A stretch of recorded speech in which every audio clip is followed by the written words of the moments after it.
People often show interest in your personal life. I am not the body, not the mind, not the personality. I practice acceptance. What truly sets apart the meditation or meditative techniques you teach from the many others available? People are given no chance to realize that the purity of consciousness itself is already a state. We know that practitioners who follow Imram on this path enter the state swiftly because they receive specific substances. Smear campaigns are even better for those who understand what is truly happening. You can see it yourself. Everyone knows Maryam, your daughter, and Khadija, your wife. They ask, how did they meet? People often invent things labeling them with familiar words and share their knowledge and skills. But in reality, there is only one true form of meditation.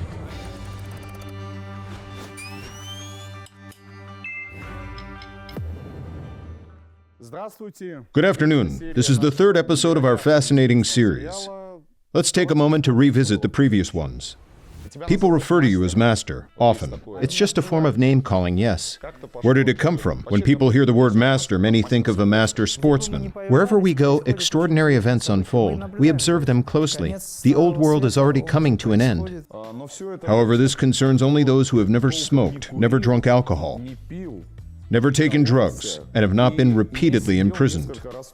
My way of living was distinct from that of others. While everyone else was eating and drinking, I was practicing. Step up and continue to grow, because there is always more, ever more. I know what Kriya is. Yes. I know the techniques. Who is Imram? How would you describe yourself? You ask who I am. If you wish to know who I am, pay attention to what you feel right now. Today we present the latest, our third episode of discussions with Master Imram, my close friend. I call them Pertinent Questions. People often ask me, why pertinent questions? Well, it's tied to the lyrics of an old, well-known Soviet song about a true friend who never asks too many questions. These meetings are designed so that I ask questions that seem to drift in the air, questions that for some reason people find uncomfortable to voice. These are tricky and maybe puzzling questions. Yet I believe that if a question emerges, the answer must already exist somewhere. If there is a question, there is an answer. I've come to realize that in many ways, life itself is one continuous interview, because people never cease to ask you questions. I spend a lot of time with you, and whether we're wandering through the streets of Moscow or Makhachkala, the questions never stop. I don't know how people find your phone number, but they keep writing, again and again. They reach out to the care department, flood the comments section. It's an endless stream of questions. I have posed this question to you before, albeit indirectly. Personally, I think I would get tired. Even though I consider myself a fairly open person and share my experiences, if I even have any to share, there's a limit. How do you manage it? With questions constantly coming in from all directions, across all channels, you respond calmly, effortlessly, without frustration, day and night. There's a concept known as dharma. In the Vedic tradition, dharma also means service. There is a law, a duty. Once you set foot on the path, you devote yourself to fulfilling it. Some people carry heavy loads working as freight handlers, and they too grow tired. We can talk about mental fatigue, emotional fatigue, physical fatigue, but there is general exhaustion as well. Yet when you follow your dharma, and your conviction is strong, when you realize that you are neither the body nor the mind, when you grasp the profound significance of this for others, and you have dedicated yourself to creation and helping people, if you have dedicated yourself, at the very least, to serving others and the world, to serving God manifested in the world and people, there is no talk about exhaustion. Of course, the body has its needs. It demands attention.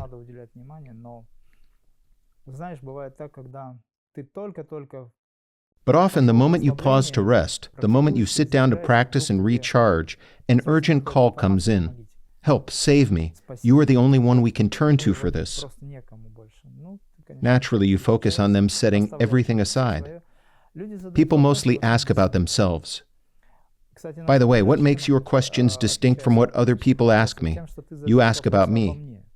Yes, more often than not. Yes, you ask me questions. That you are not prepared for. Yes, questions I'm not prepared for. And that's intentional. I choose questions that you haven't been asked before. Thank you for this. Finally, something new. Do questions often repeat? All the time. But that doesn't mean they're identical. For example, what should I do with my son? Various questions. To marry him off. A mother might say, I have a son. What should I do with him? Followed by a long list describing her son. There are countless questions like this. People ask about daughters, husbands, and so on. The essence of these questions, however, is always unique. They require an individual approach. There's no one-size-fits-all solution. Every person is unique. The Creator has shaped each of us in a distinct way. We may look similar, but internally we are vastly different. That's why it's essential to respond in the context of each person's reality, to analyze, expand upon, and dig deeper into the root causes behind their questions. It goes beyond mere psychology. It demands the investment of your entire life energy to truly immerse yourself in the matter. Let me remind you that this is a psychological form of healing, and I don't practice it, it just happens. Some people write to me asking for help as if I were a healer. No, I am not. This happens quite often. Yes, I don't practice healing. There are professionals trained specifically for that. Yet somehow these things unfold on their own. Perhaps simply asking a question brings people a sense of relief. By the way, some believe that just by asking a question, even without receiving an answer, something will shift in their lives, and so be it. Does that actually happen? I don't keep track, but people say it does. I'd like to clarify something for everyone watching this broadcast. The questions I'm asking today are not out of idle curiosity. With the numerous questions we have prepared for you, we anticipate that today's broadcast will last about 26 hours. Kidding, though I'm sure our esteemed viewers would love that. Yes. A full 26-hour broadcast. There are indeed many questions, but not just this many, far more than that. But I've done my best to select those that resonate with the widest audience, ones that are truly intriguing. So is it a 24-hour broadcast? Yes, we've narrowed it down to 1 day. 1 day, got it. Well, we're prepared. We have tea. We've added wood to the fireplace. By the way, I'd like to express my gratitude to my close friend, Master's disciple, who is hosting us today. Many may wonder whether we are at Imram's place. No, we are not. Imram has no home. Still, I'd like to say thank you. Nikita, thank you so much for this warm, cozy place, just as it always is when we're welcomed by our loved ones. Yes. This is an incredibly beautiful place. This is our first visit, though the owner is a close friend and a truly wonderful person. A breathtaking location. I've asked you similar questions before, but today let's approach it from a different perspective, one that aligns with people's concerns. How does one determine the best place to live? There are places of power, beautiful landscapes, islands with palm trees straight out of a Bounty commercial, the towering Altai Mountains, the majestic Caucasus. Where should a person live? Yes, how do you find your place? It's directly linked to a person's level of consciousness. People have various dreams. Some dream of living in the Maldives, so they search for a place that resembles the Maldives, or they move there directly. It all depends on what a person truly wants in life, on their goals and purpose. For example, I wanted nothing from life except realization. This is my last lifetime of this kind, my ultimate wish, and I have moved towards it step by step. That's why I sought out places of power, the mountains. Of course, I spent a lot of time by the sea in my youth, but even there I was also engaged in self-development. They're building something. Please just ignore these little distractions. This too is life. By the way, all these noises around us are Aum. Aum. Vibration, Aum. People choose their living spaces according to their level of consciousness. For some, it's prestigious to live in Sochi. For others, it's prestigious to live in Spain. But what is prestige? Is it because wealthy people live there, or because it's a place of culture? Because of the mild climate and stunning views? Yes, the views are stunning, the climate is gentle. Why do they seek them? If a person simply wants a peaceful life, to gaze at the sea in old age, and to pass away serenely, then of course they can choose any place that brings them happiness. But my life's path is different. And those who walk and practice with us, they too have a different purpose. That's why I stick to the following principles. First of all, something that wasn't a concern before but is now, one must look for places without Wi-Fi or other forms of radiation. To prevent audio feedback? Yes, it's important that the environment isn't disrupted by constant, powerful signals. Of course, they're present everywhere, but the farther, the better. There's virtually no place without a cell tower emanating 5G, 4G, and other forms of radiation. They are very harmful. Second, those committed to self-development should choose a location at an altitude of at least 300 meters. Above sea level? Yes. The location should be picturesque and inspiring. This is how I see it, and it should be nourishing. In astrology, there are entire branches dedicated to this, determining the ideal location for each person based on their individual path. If the focus is health, one place is recommended. If it's health plus self-development or creativity, another. The mountains are closer to my nature. I love the sea as well. I grew up by the sea after all, but we have both, you know. Yes. In Makachkala. Still, in this sense, the mountains resonate with me more. Sacred places with caves marked by saints. I'm ascetic by nature, but I also value any opportunity to create something meaningful for others, to establish a space with the right conditions. For example, when we visited Patal in the northern Himalayas, we lived in a hotel complex built with incredible care and attention to detail. You stay there surrounded by breathtaking beauty, gazing at the Himalayas, immersed in practice.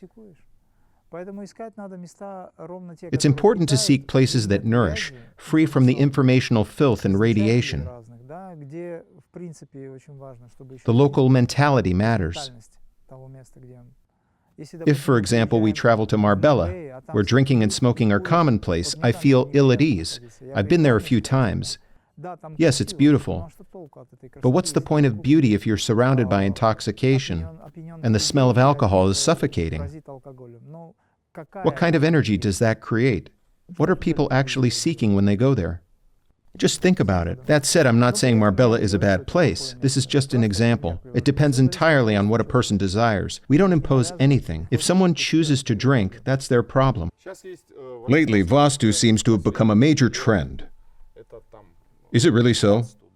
Yes. Vastu. For a while, everything revolved around feng shui. Now it's all about Vastu. Is this house placed correctly according to Vastu, or is it not? So here's my question. What does it mean to live according to Vastu, in simple terms?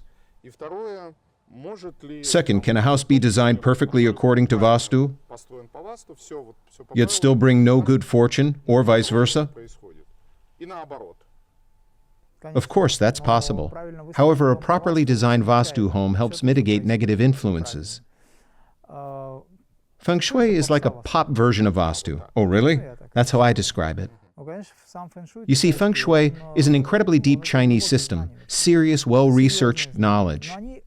But it differs from the ancient Indian knowledge in certain aspects. And that's natural. The further you turn to the side, the greater the fork in the road. So Feng Shui comes from China and Vastu from India? Yes. Well, Vastu is the science of harmonizing space. Essentially, it involves balancing the energies within the environment around you, be it in your house or at work in your office. Yes, yes. This is about harmonizing space, about organization of elemental forces. For example, look at this house. Its shape is irregular. Notice the roof. It resembles a star, but is not exactly that. It's uneven. People invested a lot of money into it. Yet it's still quite a stylish house. Yes, it's stylish and nothing more. How will the homeowner feel living there? But can they feel? Is it possible that Listen, they feel comfortable in this house? a very rare case, to be honest. So at some point they will start feeling uneasy, right? If their resilience is strong and their energy field robust, The homeowner? yes, then they might remain unaffected. But what about others who live in the same space? How will they feel? We know cases where people failed to follow the Vastu principles and experienced serious life challenges, even tragic outcomes. Again, this is often linked to a lack of life force. When one's life force is strong, for example, I have never followed the Vastu principles, yet here I am, safe and sound, because I practiced, accumulated it.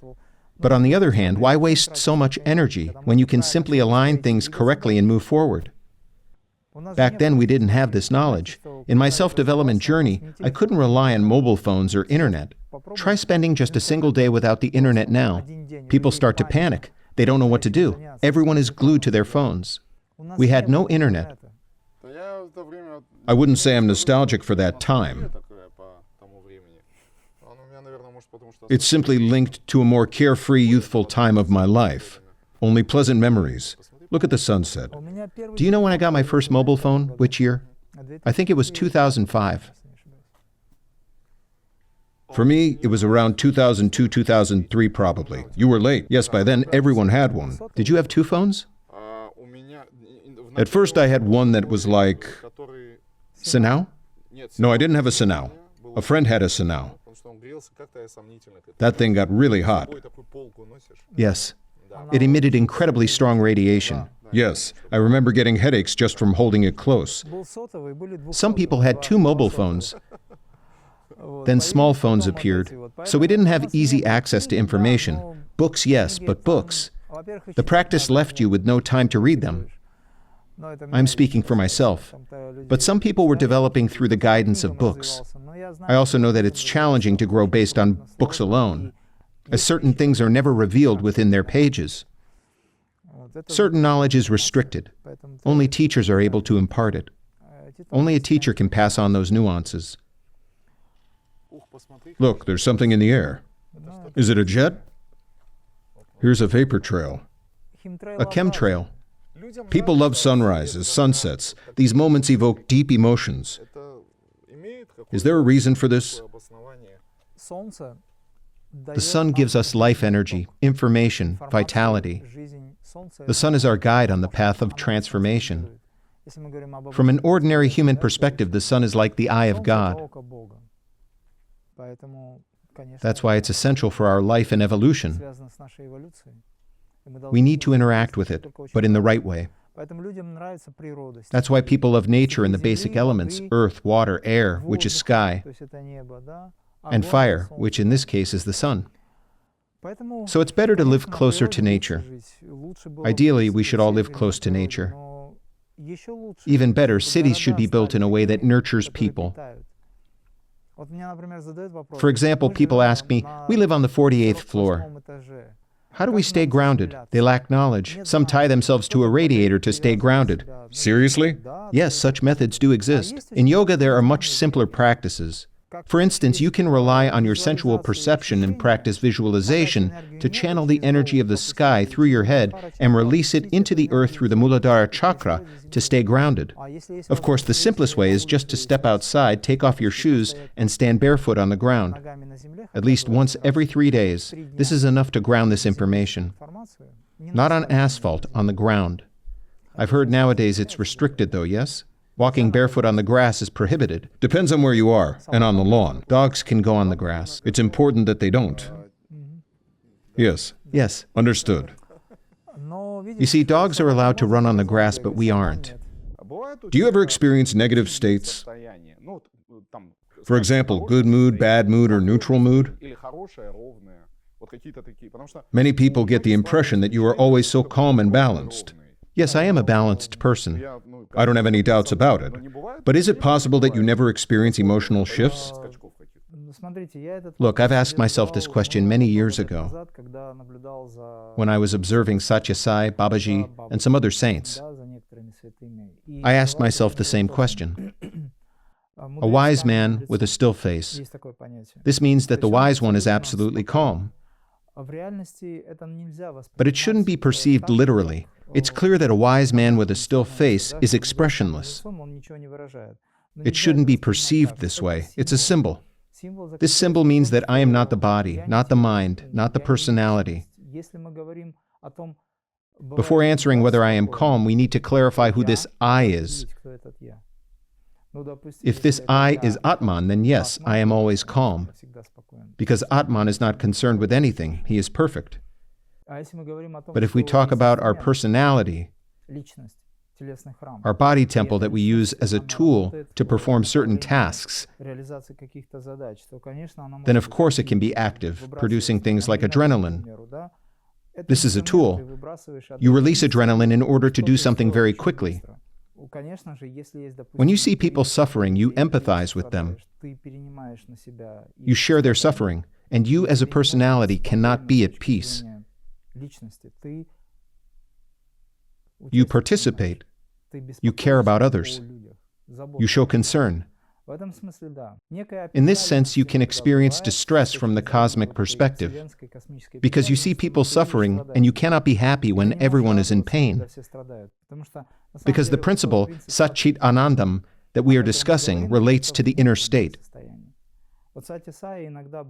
There are times when Satya Sai was like a fire dragon, his eyes burning with anger. You may have heard the expression, Shiva in anger. What does this mean? When Shiva is enraged, it is as though the entire universe crumbles, figuratively speaking. In his Tandava dance, Shiva decimates demons, severing heads from their necks and so on. It lacks spirituality. It lacks silence, peace, and nonviolence. Well, this represents an engagement with two powerful forces. You remain detached from this process, from the perspective of the I am principle. While remaining detached, you maintain a state of equilibrium, balancing these two energies, and have the capacity to either activate or subdue one of them. To explain this in simpler terms, for those who may not immediately grasp the concept, I can draw an analogy with martial arts masters. They channel intense emotions and power, emanating rage and fearlessness, yet remain centered and calm within. It is the same principle. Ultimately, we are all engaged in a form of martial arts. When we work with our consciousness and manage our internal states. So I remain calm and balanced. When the moment calls for it, I can express joy, offer support, or step back. In the end, life is like theater. This is not about deceiving others, but rather about following the flow of events. All right. Under your videos, statements frequently appear from people who are not deeply immersed in knowledge, or do not try to think deeply enough, viewing the world through an orthodox scientific lens.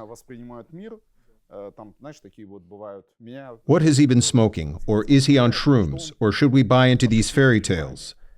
This is what people often say. They don't grasp the essence of what you're conveying. Yes, I see. What should we say to these people? In some families, there can be one person who truly understands the knowledge and philosophy you present, while another might casually walk past the computer when your video is playing and remark, "What is this nonsense you're listening to? He is..." First, is this comment worth answering?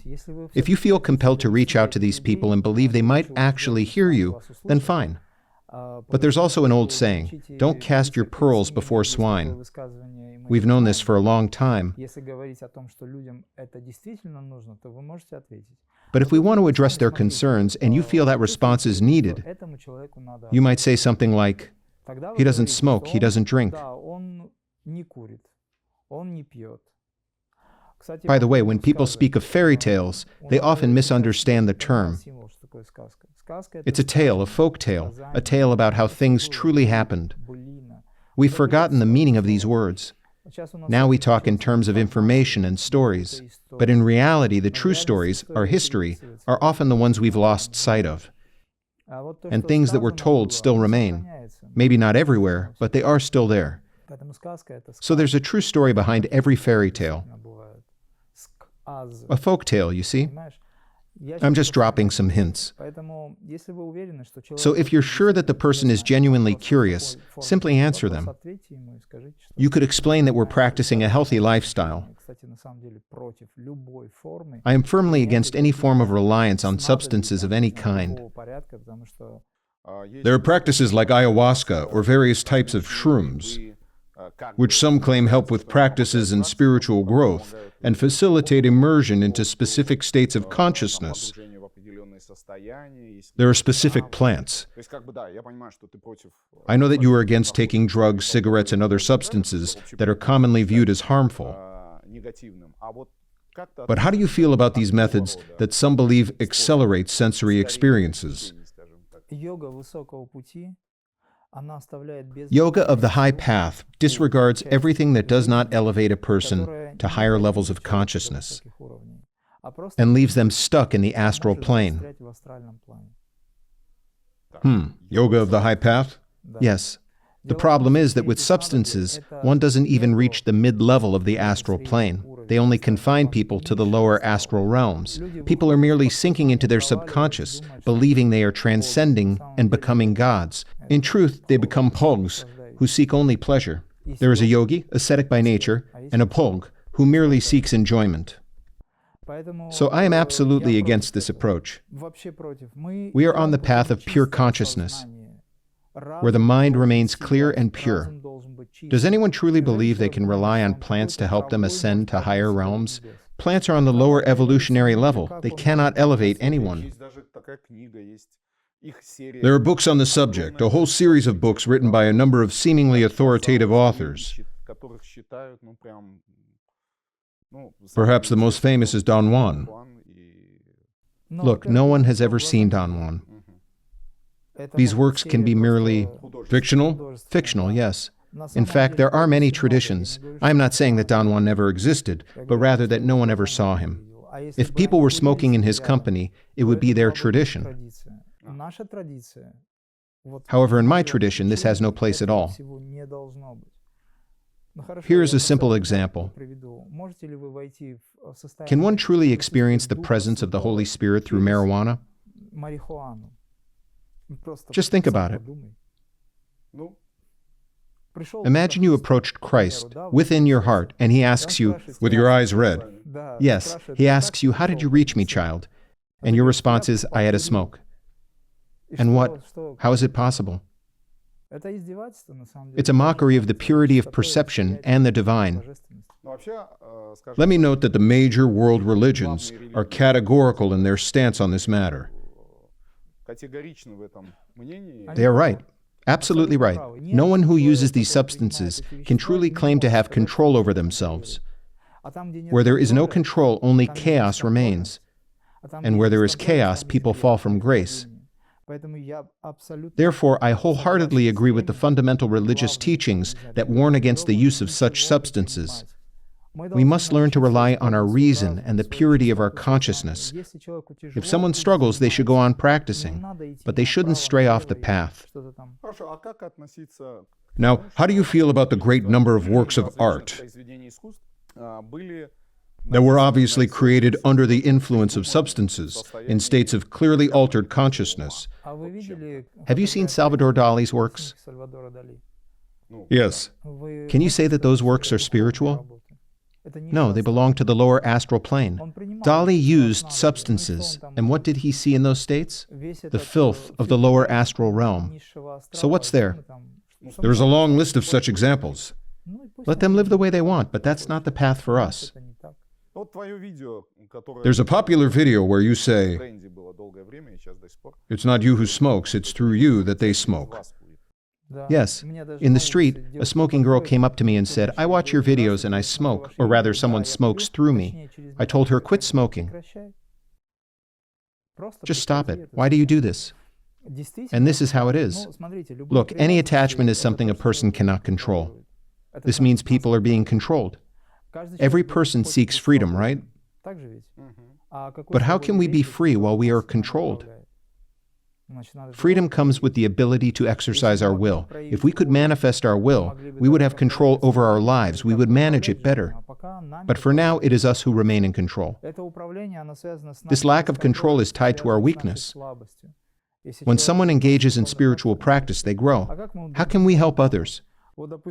Let's say someone has to go on duty. They're not allowed to smoke or sleep while on duty, but they can't help it. They feel an urgent need for a cigarette every 15 minutes. And if another person's life depends on it, then what? What if they fall asleep and miss the moment when the patient's tube falls out? I may be exaggerating. It's clear that special equipment is used to track it, but situations can be different. What if someone needs to stay up all night and care for a sick person? Does this mean that harmful habits are damaging at all levels and in all situations? We must learn to be truly human, not merely appear to be. Good. Now on the topic of meditation, lately meditation has become something of a super trend. Everywhere you look, films, celebrities, even those with no connection to spiritual practices. Very famous. Bloggers. People are engaged, Bloggers, yes. in meditation for years. Meditation. At times it feels as though only the lazy aren't promoting meditation. There are countless types. Meditation on sound, meditation on light, meditation accompanied by special melodies. On YouTube, meditation music racks up millions of views. Some people even get tired of hearing about meditation. Even renowned scientists acknowledge its effectiveness. Many people wonder what truly sets apart the meditation or meditative techniques you teach from the many others available. Why should someone attend a seminar to master these techniques? First and foremost, no one is required to attend a seminar. People are naturally drawn to it. They are drawn to the magnetism of the teaching, to its depth and loftiness. Ultimately, those who do attend our seminars and retreats, and I want to emphasize this, are individuals who have already explored many other paths. They have come to the realization that nothing else has worked. There's a lot of discussion on this subject. What you're referring to, those new to spiritual practices, are neophytes, attracted by the novelty of spiritual practices, and they are given something superficial. Like a dog thrown a bare bone. It gnaws at it, but there's no real substance there. This is a vegetarian metaphor. A soybean bone. Okay. People often invent things labeling them with familiar words and share their knowledge and skills. But in reality, there is only one true form of meditation. Nothing else qualifies. Let me explain. This is a serious and important question. When a person tries to meditate listening to sounds, music, and so on, that is not meditation, but relaxation. They want to relax, yet they choose an uncomfortable position because they saw it in a yoga book. The classic lotus pose. Yes, yes. Or this one. Yes. Why not relax the shoulders? Why make it so difficult? Because someone once demonstrated it. Or when the legs are positioned like a butterfly's wings. You see? Just relax your body. Let your legs settle naturally. There's no need to strain. People struggle with this because they lack flexibility. That's why Hatha Yoga is essential. All right. So what exactly is meditation? In my understanding, meditation is direct communication with the higher self. The nature of this communication depends entirely on one's level of consciousness. For some, it manifests as the purest light and sound, felt as a vibration. Before we go further, let's clarify something, especially for those deeply devoted to a particular religious tradition.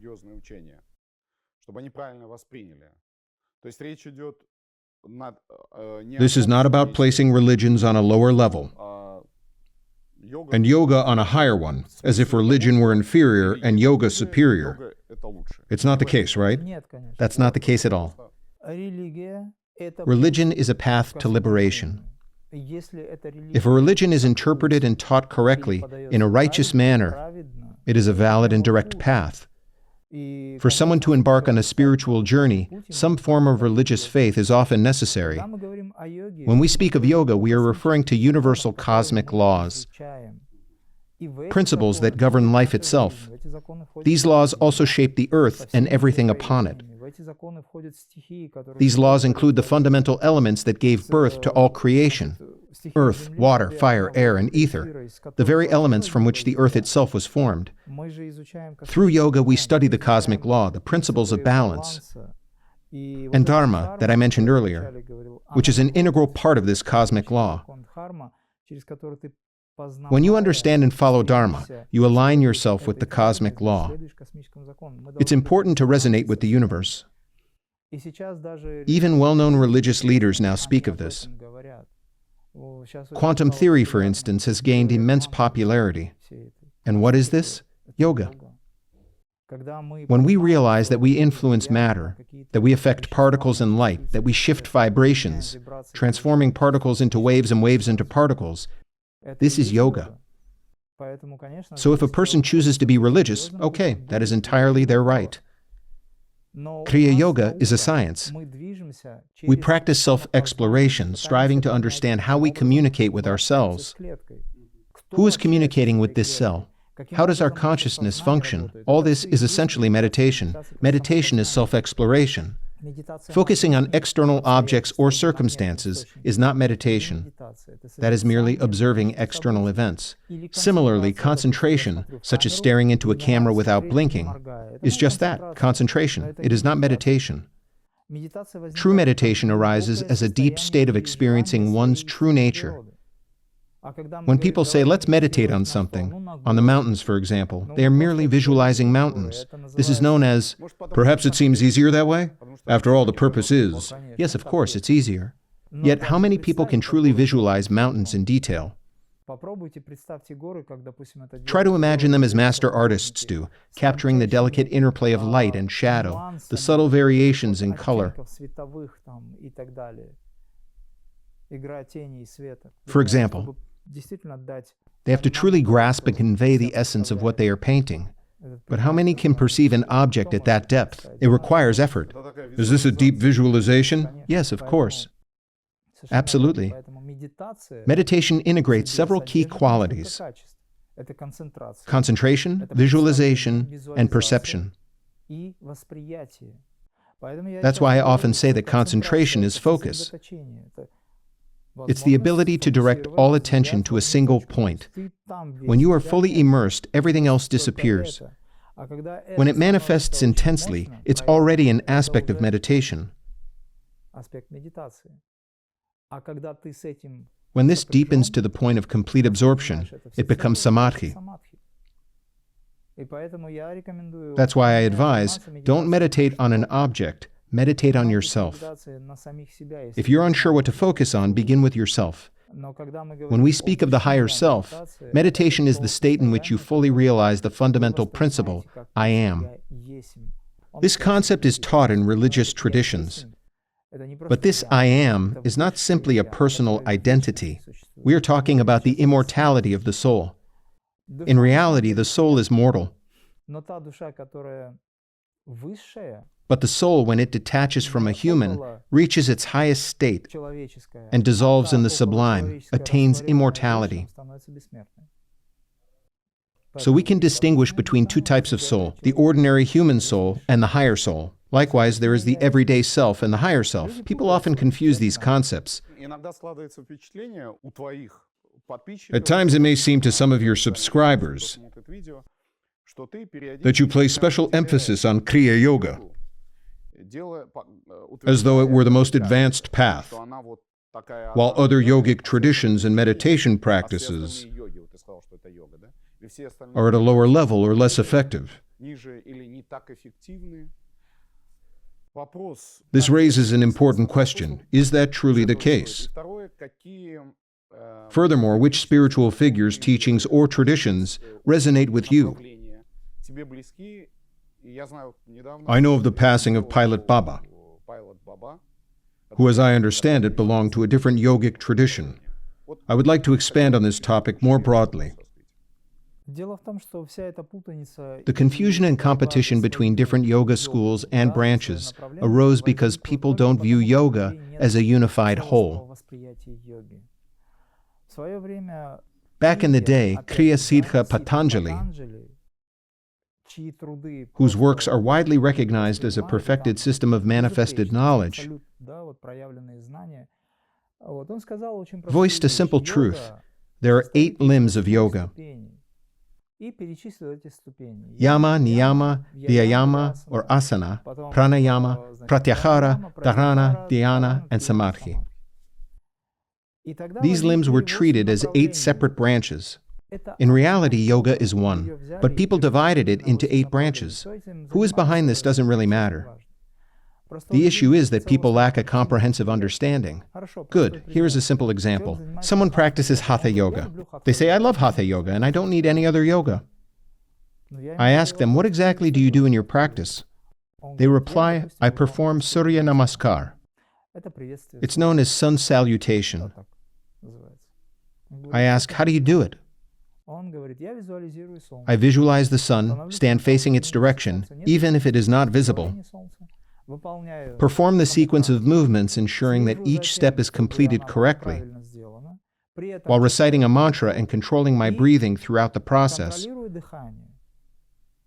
Then I ask, how many forms of yoga are you practicing at this moment? At first he believed he was engaged solely in hatha yoga, but in reality, he was also practicing pranayama yoga through breath control, mantra yoga through the recitation of mantras, and raja yoga through the visualization of the sun, perhaps even Surya Deva himself. While practicing hatha yoga, he, by extension, was also engaging in higher forms of yoga, for his practice was rooted in an elevated idea. So tell me, how can yoga be divided into separate, isolated branches? It's impossible. People fail to see yoga as a unified whole. This is why they often say, he claims that Kriya Yoga is better than Raja Yoga. Very well, then I will respond as follows. Yes, Kriya Yoga is indeed better than Raja Yoga for these individuals. Why? Let me explain. Kriya Yoga forms both the foundation and the pinnacle of Raja Yoga. It is documented in ancient texts. As a discipline and a technique, Kriya represents the highest stage of Raja Yoga. So does that mean that Kriya Yoga is Raja Yoga and vice versa? Raja Yoga is known as the royal yoga because it encompasses all 8 limbs of yoga, culminating in Kriya as the final threshold, opening the way to the vastness of space or the higher self. Can you prove me wrong? Now let's approach this from a scientific perspective. What is Kriya in terms of realization? It is the activation of magnetic energy, electrical force, and astral currents. It awakens the power of concentration, essentially the magnetic force within the spine. As the electrical energy intensifies, it functions like a dynamo, generating an interplay of positive and negative forces. This is our internal physics. At this moment, neuronal activity surges. The 2 brains synchronize to reveal a crystal-clear understanding of reality. The pineal gland, with its internal crystalline structure, essentially frozen water, receives clear information from the noosphere. This relates to its scientific aspect. In yoga, this phenomenon is known as the Akashic records. It means we receive knowledge from the space. Those who access it are called seers. They understand the nature of things. Good. Consider professors, scientists, and esteemed academics, the world-renowned geniuses. They were conduits of knowledge. Nikola Tesla, for instance. He was a genius. Why? His consciousness was exceptionally pure. He had a direct channel. His pineal gland was highly active. He received knowledge directly. He slept only 1.5 to 2 hours a night, sometimes even less. He spent nearly all his time working, constantly innovating day after day. Can you deny that he was a yogi? He was a true yogi who barely slept or ate. He was fully immersed in his work. He was continuously bringing new knowledge into the world. Was he perpetually immersed in the state? Yes. He had no time for trivialities. He barely ate at all. That is why he remained so thin. He was a yogi, not a bog. He left a legacy of knowledge, knowledge that we are still unraveling. You see? Some people claim that I am merely promoting my practice. But my only goal is to help people evolve rapidly. That is why I share this knowledge.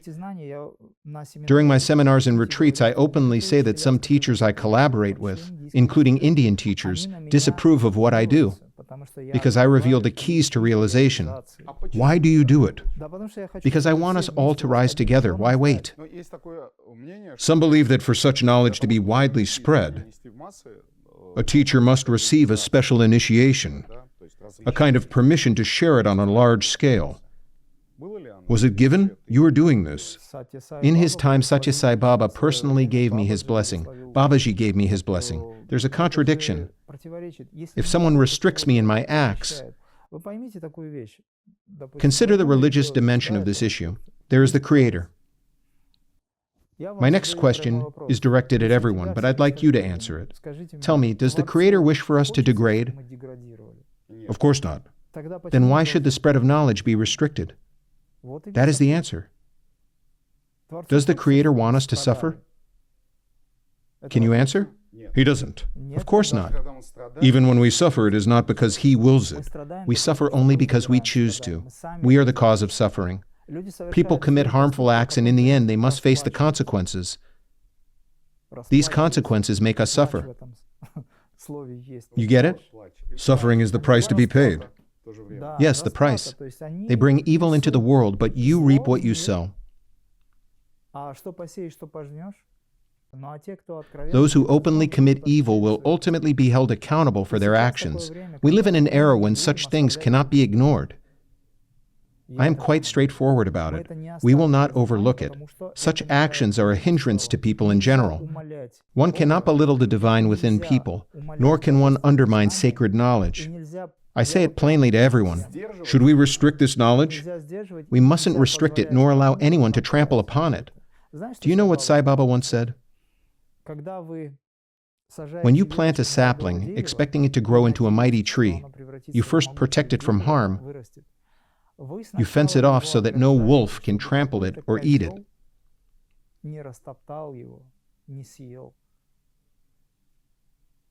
And there are many of them.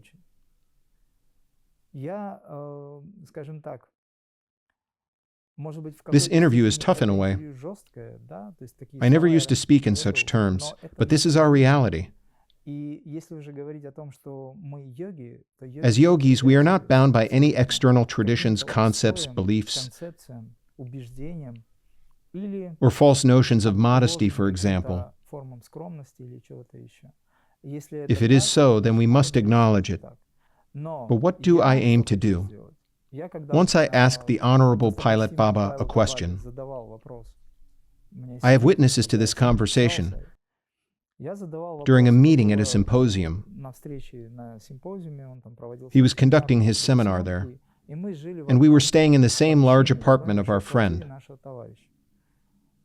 While he was resting in his room, we had the chance to talk. I posed the question, why don't you impart Babaji's Kriya? It helps people evolve faster and elevate more quickly. He responded with the following. They are not even ready to begin the journey. Then I said, they may not be ready, but if they were shown the way, the process of their evolution would accelerate. He responded, you share this knowledge. Continue to do so. I have a different duty. We were then discussing how his disciples took up Kriya Yoga. But this is a different path.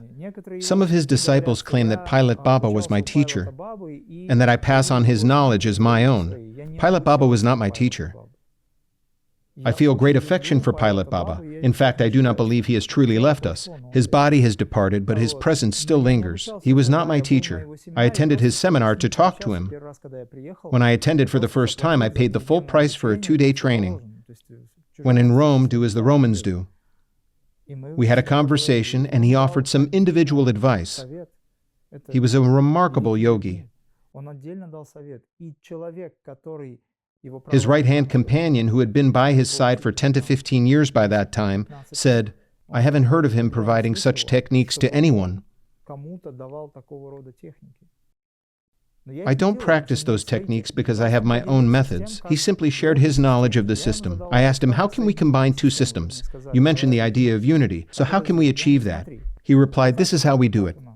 I wrote it all down. I still keep those notes. The method he described is part of Raja Yoga. Babaji's Kriya is distinct from Raja Yoga. I often discuss this during seminars. At the same time, I love yoga in all its forms. However, Kriya is not simply a type of yoga. Kriya is the unifying foundation. I frequently say that Kriya represents the Sanatana Dharma, the eternal unchanging law of the universe. Let me explain. We regard Kriya as a specific branch of yoga. The word Kriya itself translates as action. Right now, as we're recording this interview, is this an action? This is Kriya. Yes. As we are talking about something very important. So am I truly practicing? You do, but not quite often. You promised to begin your pranayama practice. Certainly, I'll start soon. And you promised to show me how to do them. Yes. Therefore, all these separate branches exist only in the minds of people. In India, for example, yoga, meditation, and spiritual practices are well known and understood by the general population. Recently, an Indian girl posted a stand-up comedy video where she joked about the contrasting attitudes towards yoga and meditation in India compared to Europe, Russia, and other places. In the modern world, there seems to be a perception that yoga is reserved for wealthy individuals. It's a trendy movement associated with fitness babes. This is nothing more than egoism. Okay, why is that? Well, the egoism I'm referring to is exactly what these fitness babes exhibit, the desire to show that they are part of the in crowd, aware of the latest trends. But these people will never work on themselves as true yogis do. They may not yet understand how significant it is for them. When the horse is finally stolen from the unlocked barn, they may come to realize that they have to do something. Until then, they remain focused on the superficial, lifting their faces, puffing their lips. They have over-stylish yoga mats. Yes, those expensive trendy mats. And those bottles. Special bottles. Yes. But none of that has anything to do with true yoga. Of course, these are accessories to the practice, but they do not represent yoga itself. These are all external trappings. People get lost in these external attributes. In reality, you only need a small space for yoga. Just enough room to sit on a mat and practice. I'm not suggesting that one should be a ragamuffin. That would be a mistake as well. In today's world, beauty should surround us. But if someone cannot afford an expensive bottle, a regular one will do. This is the way we live, after all. Many years. This seems to have significantly impacted the public image of yoga. It's perceived as something fashionable, just to fit in at some yoga class. Vaishyas do this, those responsible for trade and commerce. They attract money through this attachment. A person buys an expensive mat or bottle and believes now they are a yogi. No, they are not. They are only trying to embark on the path of yoga. A true yogi is one who sees the Creator in everything, who perceives the principles of universal human values in all aspects of life. A yogi is someone who refrains from violence in both thought and action, never even entertaining the possibility of harm. A yogi works on cultivating their own virtues, not on judging or trying to change the traits of others. This is the essence of yoga. The true yogi is the one who, upon waking, immediately thinks about practicing, not the one who says, I'll have a coffee, relax for a while, check the internet, and if I have time, I might try to practice. This is not a yogi, but a bhog. They seek enjoyment. A bhog. Bhog is translated as pleasure. A yogi is an ascetic, while a bhog pursues pleasure. This is what the majority of people do. I do not pass judgment, but it is important to recognize the reality of the situation. Most people seek pleasure. They seek enjoyment through their bodies and their personality. They seek comfort. A true yogi, however, does not chase comfort. If it is available, they make use of it.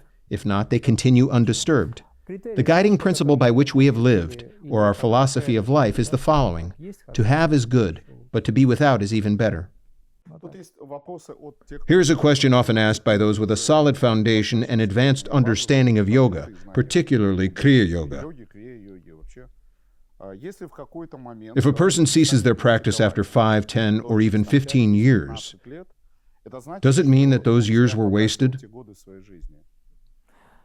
If you complete 10 years of education but never pursue further learning, can it be said that your time in school was wasted? Was learning the alphabet pointless if you later stopped reading and writing? Interestingly, many people today have, in a way, abandoned reading and writing. They have learned to type And send messages. this is the work of forces that hinder evolution. I recall an interview where I was asked how to improve memory. My answer was simple: read books. The response was even featured in Comedy Club. At the same time, I know that you yourself don't read books. Sorry? You advise people to read, yet you don't read yourself. I don't have the time. I would love to read books, but my way of reading is different. Reading information. Yes, it's not the books that I read. For those deeply engaged in meditation and in profound states, books are no longer necessary. We are discussing methods that really help keep the brain sharp.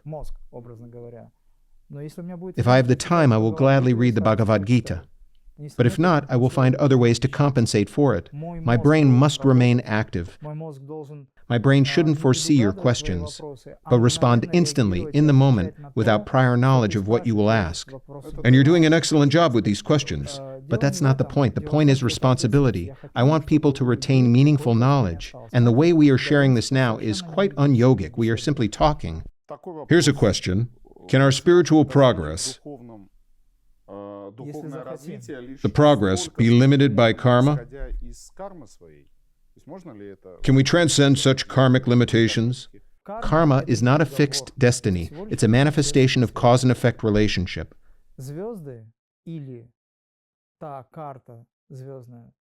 The positions of the stars at the moment of our birth do not determine our final destiny. Everything can be changed. Spiritual practice transforms our consciousness. Our lives unfold in a way that allows us to transform our consciousness and shift our attitudes. If a person resists development, karma will inevitably compel them to evolve. Often people turn to spiritual practices only after experiencing hardship, through suffering or illness. You see? Why don't they seek guidance? Because deep down they realize that no advice can truly help them. The only real guidance comes from within. And I'm not even speaking of the Creator at this moment. The Creator helps us through knowledge. That is why I hold knowledge sacred, just as I revere the name of God. When we engage in spiritual practices, we transform our lives and refine our karma.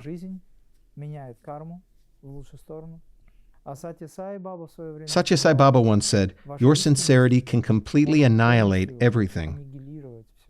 It can cancel everything." True heartfelt sincerity has the power to dissolve karma.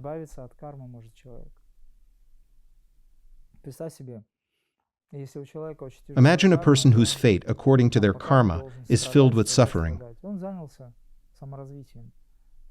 Yet through conscious self-development and self-exploration, they shift their perspective, deepen their awareness, and begin to radiate an absolutely different energy into the world. The universe responds accordingly. Does this mean their karma remains unchanged? No. The extent to which it may remain unchanged depends on the individual. Such a person will move through challenges with ease, for they understand their purpose, their actions, and their ultimate goal.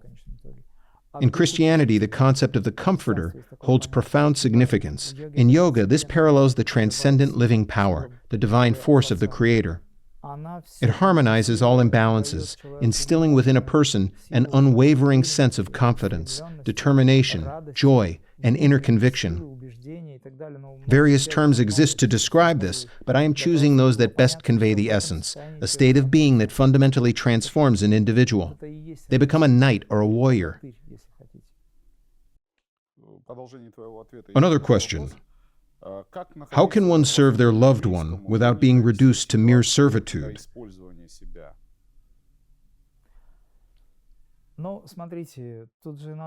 The answer depends on the specifics of the situation. Take, for example, a relative who is physically incapable of standing on their own. Can you say they are using you? Yes, it's what they do, but not out of manipulation. I believe this question is somewhat different. This is karma, a family karma.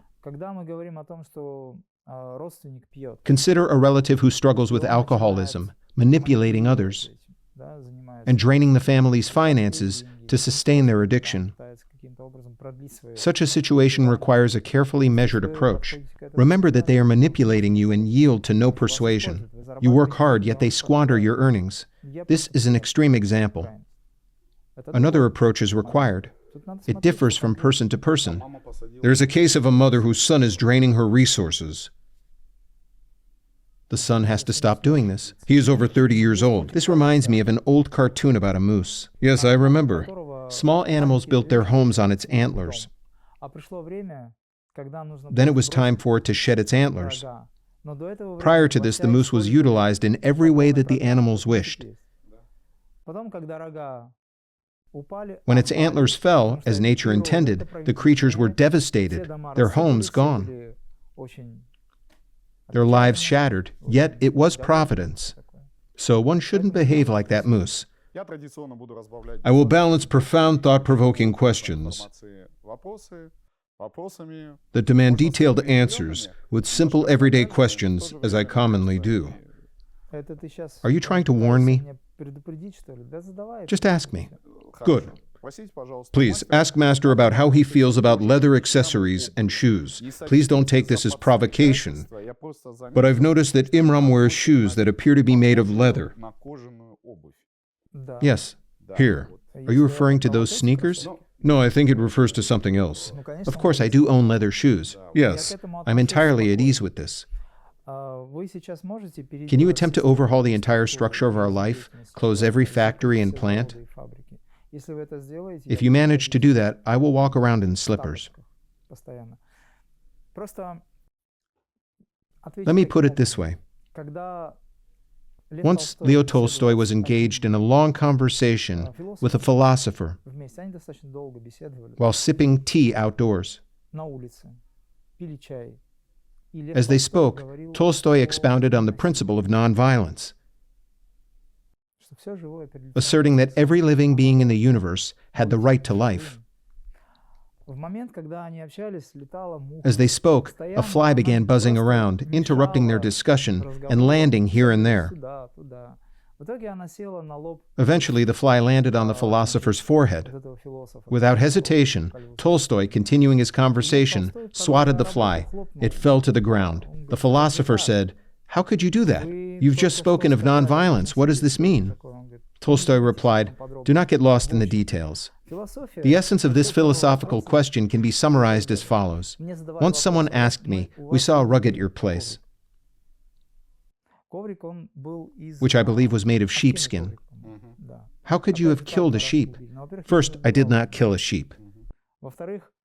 Secondly, it is possible that the sheep, in this way, serves a more evolved being, man who in the grand scheme of evolution stands at the highest level. Through my meditation on this soul, which was once a sheep, it may find release. I can pray for this. I can single this out. Let's summarize it. Do you want to say that we should take such things easier? What is the core message here? I stand firmly against murder. I oppose violence. However, violence occurs quite frequently in nature. Every second, countless rabbits perish in the forest, not even at the hands of hunters. Boars, moose, and other animals fall prey to higher-level predators. Can we stop it? By the way, we can. For this, everyone should engage in meditation. Then a wave of spiritual energy would spread across the planet. Predators would have no choice but to become vegetarians. We actually have examples of this. Tigers that have adopted a vegetarian diet. Some, I believe, live in the forests of Malaysia. Seriously? Yes, there are cases in India as well. One tigress was even said to roar Aum. Have you heard of it? I remember you telling this. One day a man who was about to commit a crime approached a master.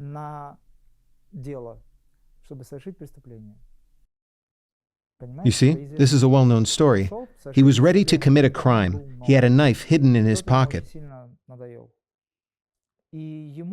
Another person told him, "Where are you going?" "I have business to take care of." "What kind of business?" "Just business." He suggested, "Wait, a friend has arrived, and there's a lecture happening. Why don't you come along and listen for a while?" That man agreed. He sat through the lecture listening. When the lecture ended, he didn't go where he had intended, but approached the speaker. He asked, "May I walk with you?" The lecturer responded, "Yes, of course." The man began asking questions about life and so on. Then, unexpectedly, the lecturer said, "Where you were planning to go, you shouldn't go there. It will ruin your life. And what you have in your pocket, take it out." This is known as providence. The man did not commit the crime. Thank God. He had the intent. Then he would have to face the consequences. There are millions of such stories. But in the presence of such people, why were so many drawn to Pilot Baba, for example? Because he was a true master, one I deeply loved and still do. Or his master who worked miracles, appearing and disappearing, helping people. Why did he appear? He wished to help. Why did he disappear? To prevent people from getting attached to him. Babaji, for instance, is always manifested in the flesh, though we don't always see it. He comes and goes, appears and disappears. Why does he do it? Because the world transforms in his presence. Spiritual practice transforms the world. This has become a trend now. Not a bad start. More and more people will take it up. By the way, there are quite a few well-known individuals whose names I won't mention, who initially took up yoga simply because it was trendy. Yet over time they came to understand its true value, not just for themselves, but for their children as well. Their consciousness evolved. As you evolve, you gain the ability to help your loved ones. Sometimes all it takes is turning to the heavens, and the heavens will respond, not always for the sake of these people, but for yours. Miraculous healings can occur, not necessarily because the person in need has earned it. Their karma may be heavy. They might even be a scoundrel. Yet God does not divide people into the worthy and the unworthy. Yet the heavens will respond to you. Why? Because you have called upon them. You have cultivated merit. And what is merit?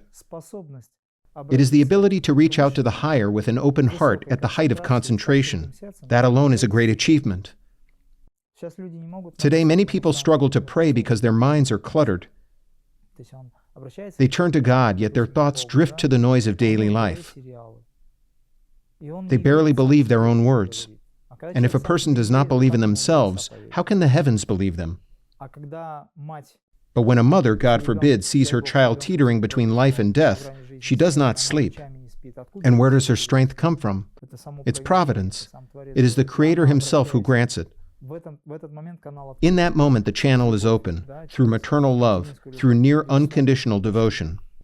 She lifts her heart upward, and through her that divine energy flows. People often show interest in your personal life. Everyone knows Mariam, your daughter, and Khadija, your wife. They ask, how did they meet? Where did it happen? Mariam and Khadija is clear. How you met Mariam. But how did you meet Khadija? Where did you meet? It happened in Makhachkala back in 1993. I was invited for a lecture. A group of people gathered there. Khadija came to see some of her friends, as it were. I spoke about spiritual practice, how to breathe correctly, whether one should engage in these practices or avoid them entirely. That was almost 30 years ago, right? Yes, it was 1993. About 31 years ago. Yes. I returned from the army at the age of 21, having enlisted when I was 19, as I was finishing my education. So I served for 2 years. By the way, I visited recently. You have a video of that. Yes, I watched it. Can we show a clip? Yes, of course you can. Watch right now.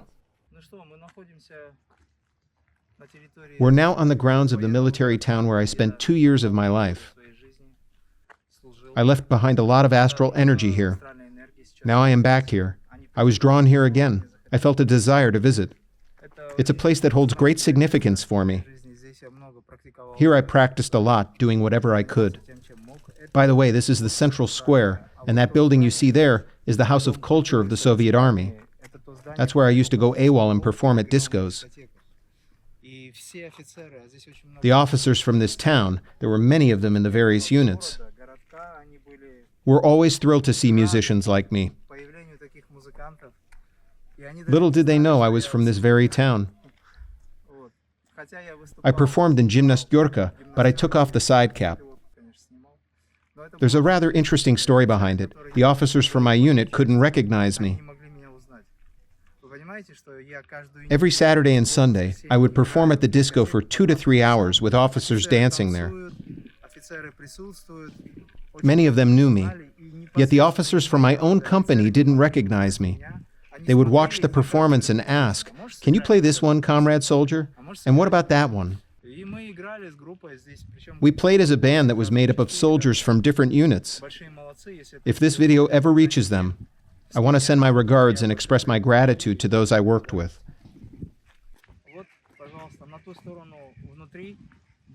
Inside the venue, there was a platform where girls and officers gathered, and we performed. You performed your duty to the best of your abilities. Yes, I fulfilled my duty. 2 years of service in this beautiful place. It truly is a stunning location in the Kirov region, a beautiful forest. I spend time with nature, connecting with the forest. I came back at the age of 21. I felt that I had paid all my debts. To the homeland, you served and returned. Yes, it's crucial. In our family, there was no question of not serving. My father simply said, Could they have talked your way out of it? they could but did not want to. Neither did I. It was my duty. I had to fulfill it. By the way, I have no regrets. Everything turned out well. What I'm getting at is that when I arrived, I knew exactly what I needed to do next in life. I felt that I owed nothing to anyone. I helped my parents work to earn money, contributed to my family, and managed to set something aside for myself. By the way, we met when I already had a job. Yes. At one point, I even became involved in musical activities, performing at weddings. But I eventually quit. It took too much energy. I then shifted my focus to self-improvement. I had friends who were also eager to practice and achieve something from their past lives. We delved into Taoist practices as well as Chinese and Indian yoga. Each of us worked in various fields. For example, one of our friends was a teacher at an institute, while another was completing his education. During this time, we practiced a lot. I set myself a clear goal. Liberation was all that mattered. I didn't want a family, nor did I desire anything else. Once my parents said, "You've come back from the army, now it's time to get married." But I didn't want to. At one point, I made a firm decision. I will either marry someone who would go through fire and water for me, or I won't marry at all. What would be the point? Why? So I turned to God during meditation and said, "Please don't make me marry. There is only you, only the path. But if you choose, let it be someone who can endure fire and water, and who will accept the possibility that I might not have money or a roof over my head. Anything could happen, asceticism and so on." And I left it at that. After some time, we met. I was not her type. We simply talked, and she mentioned that she wished to commit to self-development and master self-realization practices. I asked, "What hinders you?" She responded, "I was raised well, and my parents expect me to behave like a proper daughter, to do the right thing and never be late. And those times were dangerous too. If someone were to take responsibility for me, I would go through fire and water for them. Those were the magic words. Yes, she said some phrases that I won't repeat now. I responded, all right, then let's move forward. And that's the story. It wasn't that kind of I love you, was it? Feelings, relationships. No. It was Yogic, feelings, relationships, love, loyalty, and everything associated with them. These were all part of the journey. As our relationship developed, our feelings grew, and our understanding of each other, of how things should unfold, evolved. We've truly gone a long way. Even if we leave aside a deep sense of kinship or affection, as there is no attachment, there is still the right attitude. This is the divine feeling, the understanding that we must move together as one. We didn't have the opportunity to see our astrological birth charts, and now we can. Was everything predestined? Yes, a leitmotif. Were you meant to stay together until the end? We have everything in Pisces. This is our last incarnation. In the comments under the video, people often write, "This is the kind of man I'd like."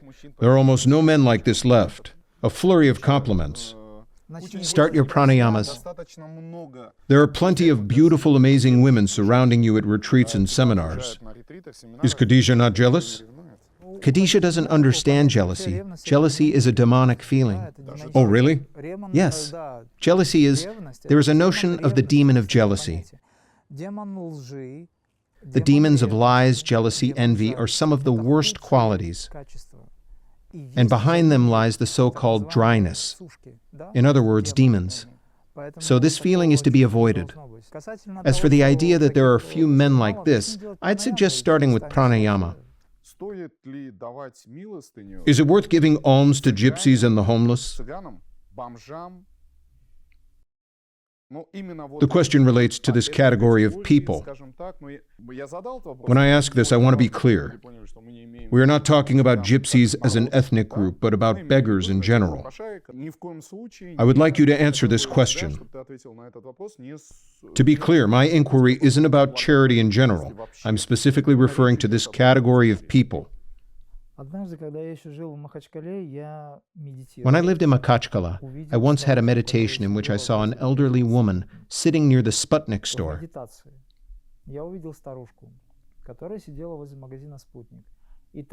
During that meditation, I felt that I would give her everything I had. A few days passed. Did you approach her, speak to her, or just observe? No, I had never seen her in real life. It was purely a vision during meditation. In that vision, I saw an old woman wearing an old kerchief. She was sitting on a step, perhaps on a stone. She wasn't asking for anything. She wasn't even looking at anyone. And yet her sincerity was striking. I felt she was in need. I had never seen her before in real life. Several days later, I went to a training session. We had very little money back then. I remember I only had 3 rubles in my pocket. How old were you then? I don't remember exactly. I had just come back from the army. Were you married? 21. No, not yet. This is just an old memory.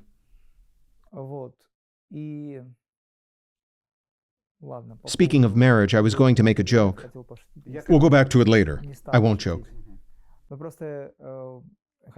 I just wanted to say that once married, you can't just give away money like that. I'm kidding, of course. Anyway, I was on my way back from a training session. Back then, I engaged in Taoist practices and yoga at the same time. And guess what? As I approached the Sputnik store, I saw her, the old woman from my meditation. I approached her, took all I had in my pocket, just a few rubles, and gave it to her. Then I walked on. You see? This is known as providence. This is what it means to perceive at the level of the soul. Most people who beg on the streets, you should feel why they are begging.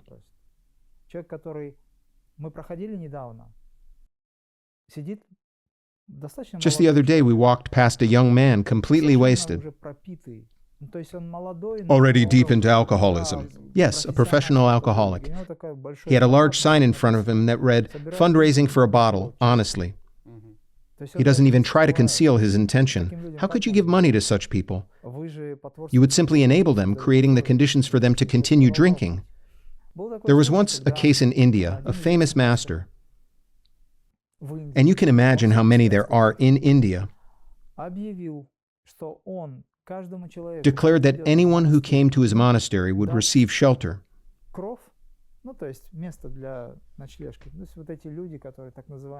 These people, so-called beggars that have no place to live. Homeless. Yes. Let's be careful with labels. These are souls, after all. The master offered them not just food and shelter, but also the chance to live a simple life like a regular person and engage in spiritual practice. There was only one condition. Each person had to meditate on sound and light for 3 hours a day. By the way, this is Kriya Yoga.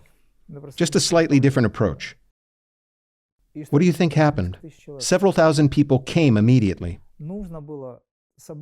The requirement was simple. Meditate on sound and light for 3 hours a day. Not even all at once, but spread throughout the day. Of course, they were to clean up after themselves. Everything would be provided, food, even some clothing.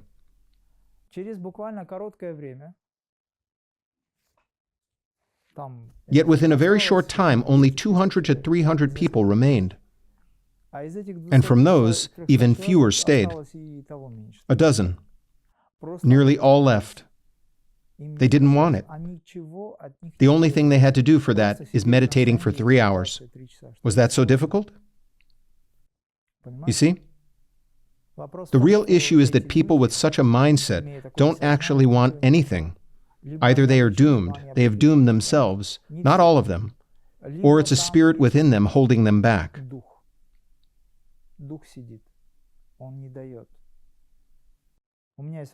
I have a relative who drinks heavily. When I visited him, he sobered up and told me, "You know, it's not me." He even asked for help, but he didn't actually want to change.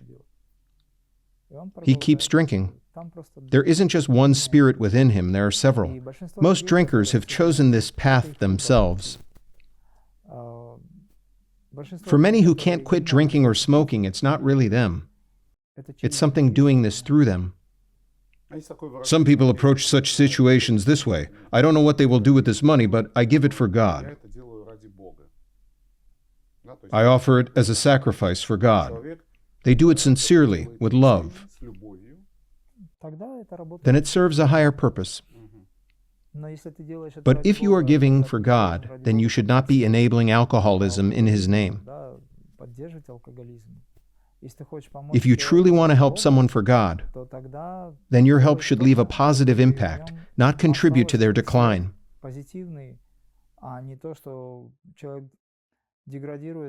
A person should not exploit the kindness of those who give money out of pity.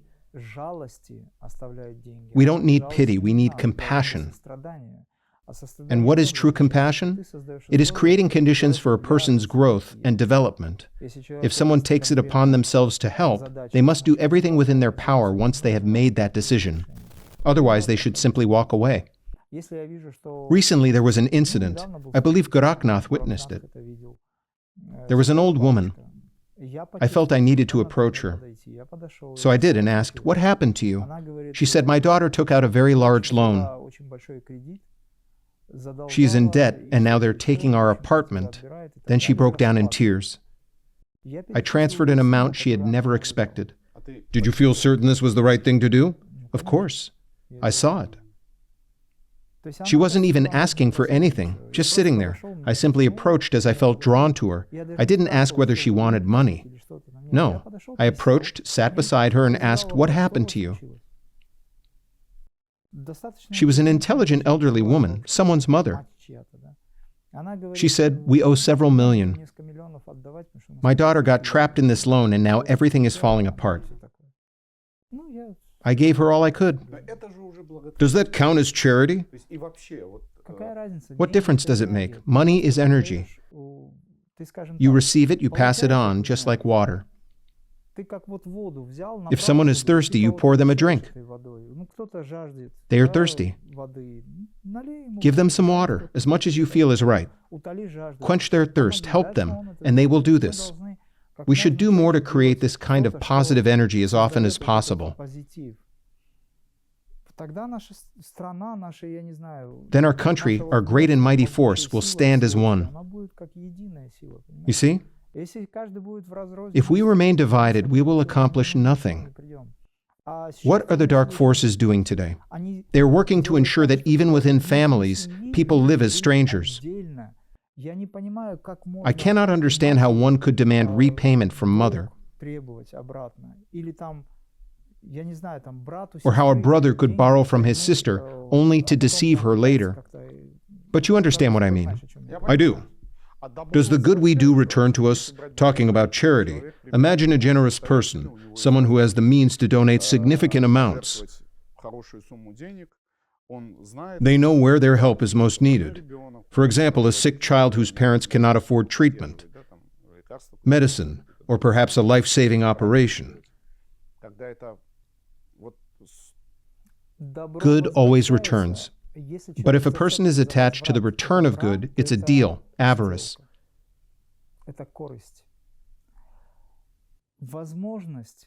The ability to be a benefactor, a philanthropist, is already a blessing in itself.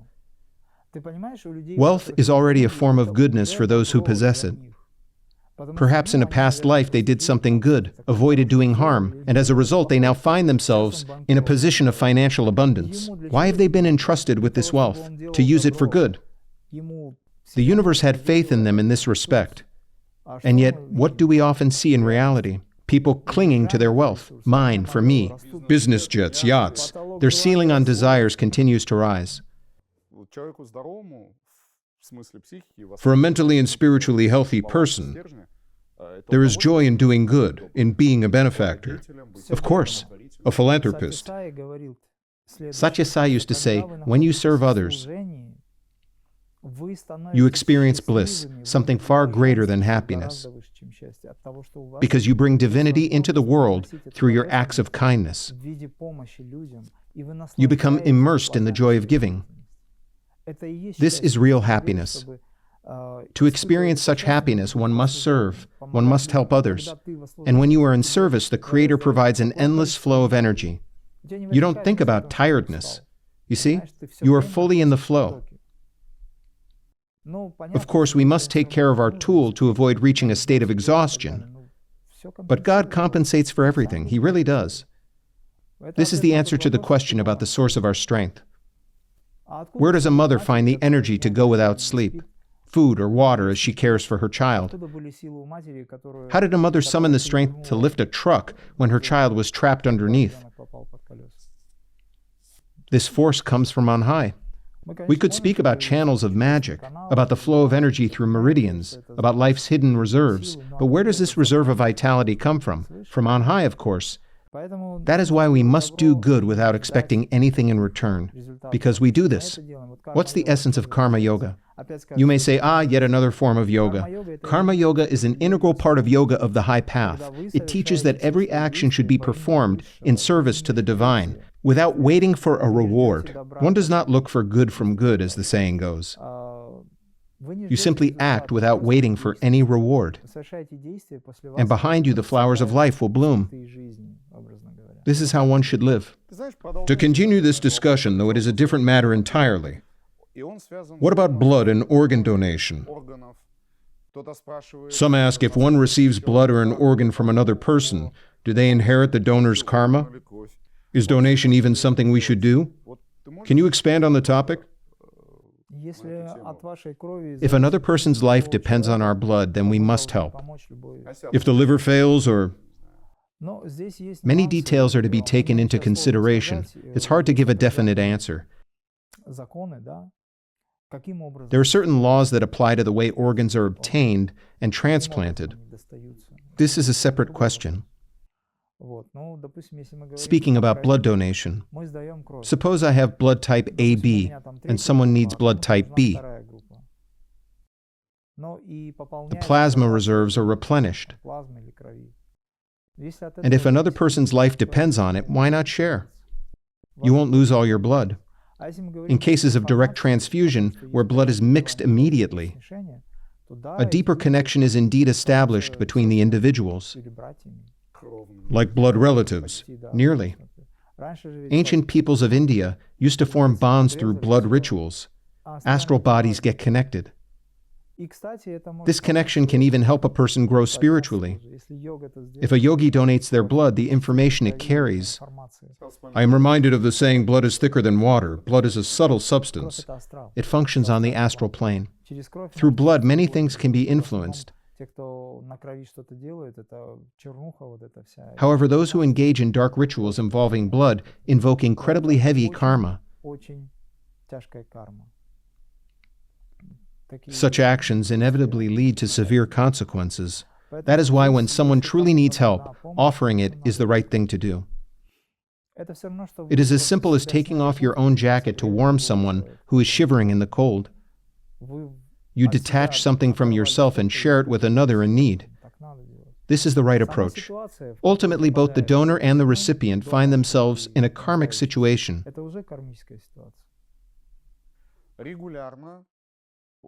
Questions about our furry friends frequently arise. People are concerned about cats and dogs, particularly the fate of their souls after death, and whether it is ethical to sterilize or euthanize them when they are in great pain. We once had a rabbit. Despite Mimsy, yes. There is a children's film, The Last Mimsy, a wonderful movie. The name was inspired by this movie. It was a pygmy rabbit. Although rabbits typically live for 5 to 7 years, Mimsy stayed with us for 11. No one can tell you why she lived so long, but unfortunately, rabbits die because their teeth continue growing upward into their skulls. Are you serious? Yes. I didn't know. That's why they grind them down. We cared for Mimsy until the very end, staying by her side as her breathing slowed. We surrounded her with divine energy, mantras, and love. Mimsy would transition to a higher evolutionary form in her next life. I support easing an animal's suffering, but not through euthanasia. Pain relief should be provided whenever possible, but not euthanasia. A pet should receive as much love as possible in its final moments, just as any family member would, so that it may depart with this feeling. Its presence in your life is a result of karmic connection. Of course, they are at the lower level of evolution, but you have assumed the responsibility for your pet, and you must take care of it till the end. But euthanize it only because the real reason behind this is human convenience. Some justify it by saying, why let them suffer? If pain can be alleviated to ease the suffering of both your pet and yourself, this is the preferred option. If not, the pet should be allowed to pass naturally. That's the answer. It's like a chef cookbook. I've long dreamed of writing a book.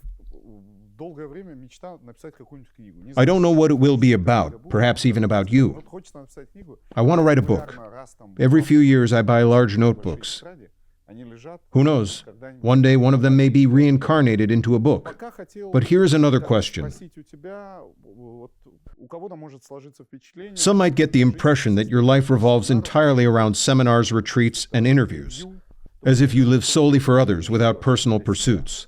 In a way, that impression isn't far from the truth. I do not live for myself, but at the same time, everything I do for others is also for myself. Will it always be this way? Do you have any plans, perhaps something unexpected like directing a feature film? A film for whom? I think for people, as everything else. The same applies to music. I love composing, but my music is not just for personal enjoyment. It is created to benefit others. I do it for others. Yet in the process, I experience joy as well. In truth, joy can be found in any aspect of life, if one understands how to approach it. For example, when I asked my wife, "What do you want?" she said, "I want to sweep the leaves." That simple act could bring her joy, to sweep lovely leaves with a fine broom. It is a form of meditation. It reflects the practice in Zen monasteries. Perhaps it has a connection to her past lives. It may not seem like a big deal, but it brings you a sense of serenity. It brings harmony.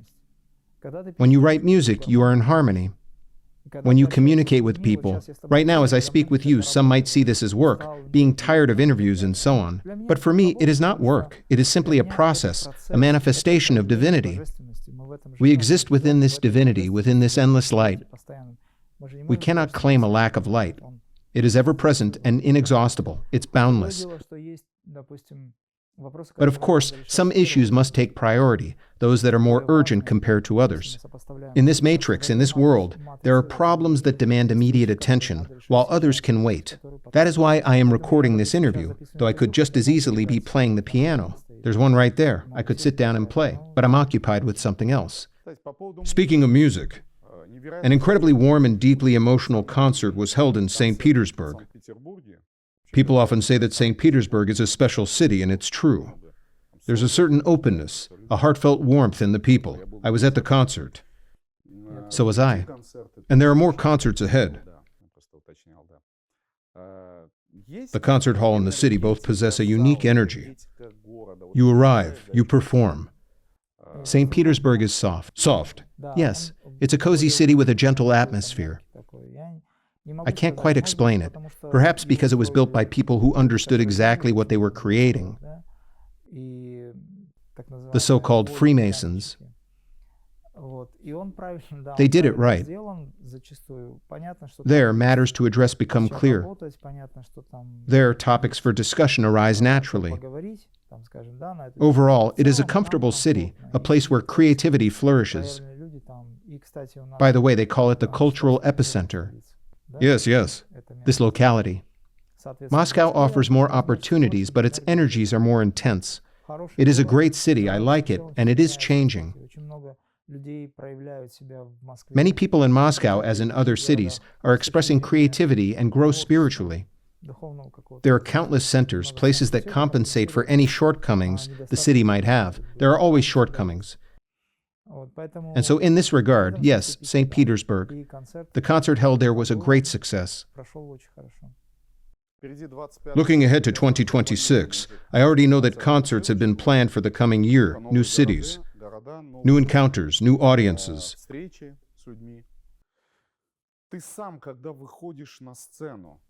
Each time, people arrive at the concert eager to meet you, to enjoy your creativity, to absorb energy, impressions, emotions. And when you step onto the stage, if someone were to ask you directly, almost bluntly, why do you do this? Why do you go on stage? Why do you perform your music? For me, whether it's through music or Kriya seminars, it is an opportunity to transmit information, knowledge, energy, wisdom, and understanding. This world is essentially energy. In Chinese mythology, it is called qi. In Sanskrit, prana. This life force, prana, manifests in various forms of energy. At its core, everything is energy. Our world is woven from it, but we fail to see this energy. Recognizing its presence is crucial. Even more important is learning to interact with it. How can we interact with this energy? Not everyone has awakened their third eye. Not everyone can see it. Creativity is the only way. When people step onto a stage, they form impressions. They set powerful whirlpools of energy into motion. People feel vibrations here. Some are moved to tears by the melody of a violin, while others feel a range of other deep emotions. These are signs that chi is active, that prana is active. It is the same force. Chi is prana. This is our means of engaging with the power that permeates existence. The only means. Of course, there is meditation, an entirely different path. Meditation offers direct access to these boundless energies, an infinite interaction that expands a person beyond the ordinary, making them cosmic. But what about the average person with an ordinary mindset? That is why people are attracted to creativity, especially to those who channel powerful energy, such as actors, musicians, acrobats, and others. The emotions we feel are all signs of prana at work. When we watch a beautiful movie, how do we experience it? We absorb images. Energy can be absorbed through images. It can be absorbed through flashes of light, sound vibrations, bodily sensations, emotional experiences. This is how we connect with it. This is how we come to realize that energy is real. Sometimes when we perform, people say, "It has touched the depths of my soul." What do they mean? They've encountered this energy. They have felt its power. There is a power so sublime that it cannot be felt, a transcendental force, the power of the Holy Spirit. In everyday conditions, you cannot perceive it unless it chooses to manifest in some way. This energy is very subtle, yet the most powerful. One can only truly experience it in meditation, within their heart. And by heart, I do not mean the physical organ. I mean your feelings, the focus of your consciousness. This is a very high level. For me, there is a deep need to share this energy. Not out of dependence, certainly not. In fact, I would say that my life and work unfold so that it's nearly impossible for me to engage with music alone. If I were not teaching Kriya, then yes, I would dedicate myself entirely to music. That path exists. But it is not the one I walk. To all our viewers, I want to say, this is not the final part of our series. If your question was not addressed today, do not be discouraged. Leave your comments below this video. We carefully select the most profound and relevant questions for Master to explore.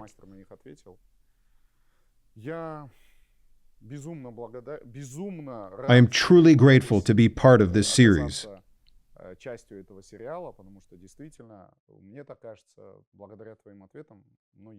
I believe that through your answers, many people begin to see the bigger picture of their lives. Things fall into place. And the path of self-development becomes clearer, lighter, easier to walk. So thank you. Thank you for being here with us today. Watch, rewatch, share, recommend this video because I truly believe it can help. Thank you so much. Thank you. Wishing you all the best. Many thanks. Thank you so much.